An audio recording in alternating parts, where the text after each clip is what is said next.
প্রিয় সহকর্মীবৃন্দ, আপনাদের সাথে শীঘ্রই ইনশাল্লাহ দেশের মাটিতে ইনশাল্লাহ দেখা হবে। বাংলাদেশের রাজনৈতিক অঙ্গনে আবারও আলোচনার কেন্দ্রবিন্দুতে বিএনপির ভারপ্রাপ্ত চেয়ারম্যান তারেক রহমান। সাম্প্রতিক সময়ে দলীয় শীর্ষ পর্যায়ের নেতারা ইঙ্গিত দিয়েছেন তিনি খুব শিগগিরই দেশে ফিরতে পারেন। যদিও তার নির্দিষ্ট আগমন তারিখ এখনো আনুষ্ঠানিকভাবে ঘোষণা করা হয়নি, তবে দলীয় বিভিন্ন সূত্র বলছে আগস্টের শেষ দিকেই তার প্রত্যাবনের সম্ভাবনা রয়েছে। বিএনপির উচ্চ পর্যায়ের একাধিক নেতার সঙ্গে কথা বলে জানা গেছে দীর্ঘ 17 বছর পর দেশে ফেরা নিয়ে দলটি এখন কৌশলগত প্রস্তুতি নিচ্ছে।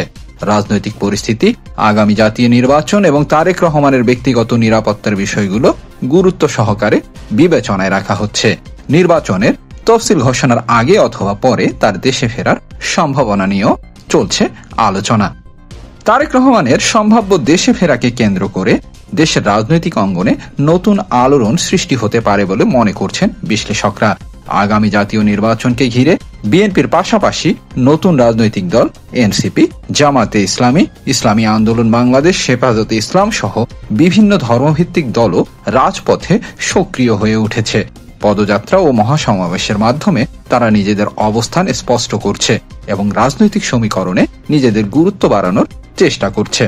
রাজনৈতিক বিশ্লেষকদের মতে তারেক রহমানের প্রত্যাবর্তন মূলত দুইটি কৌশলগত বাস্তবতার উপর নির্ভর করছে।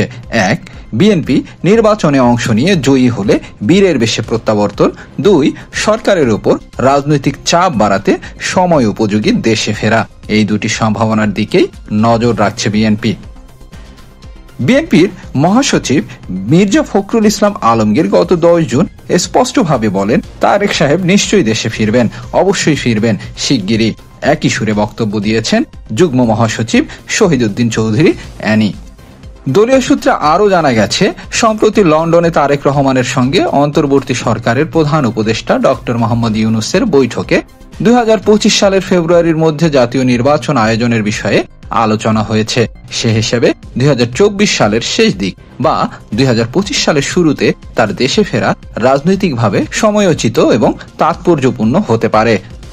2007 সালের 7 মার্চ 1-11 সময় গ্রেপ্তার হয়ে জামিনে মুক্তি পাওয়ার পর তারেক রহমান চিকিৎসার জন্য লন্ডনে যান এবং তারপর থেকে সেখানেই অবস্থান করছেন তিনি। তবে অন্তর্বর্তী সরকারের স্বরাষ্ট্র উপদেষ্টা লেফটেন্যান্ট জেনারেল অবসরপ্রাপ্ত মোহাম্মদ জাহাঙ্গীর আলম চৌধুরী জানিয়েছেন বর্তমানে তার দেশে ফিরতে কোনো আইনি বাধা নেই। এদিকে বিএনপির নেতাকর্মীদের মুখে ফের শোনা যাচ্ছে সেই পুরনো স্লোগান তারেক রহমান বীরের বেশে আসবে ফিরে বাংলাদেশে। দিনক্ষণ এখনো অনিশ্চিত হলেও তার প্রত্যাবর্তন ঘিরে দেশের রাজনীতিতে নতুন মাত্রা যুক্ত হতে চলেছে, এমনটাই মনে করছেন রাজনৈতিক পর্যবেক্ষকরা।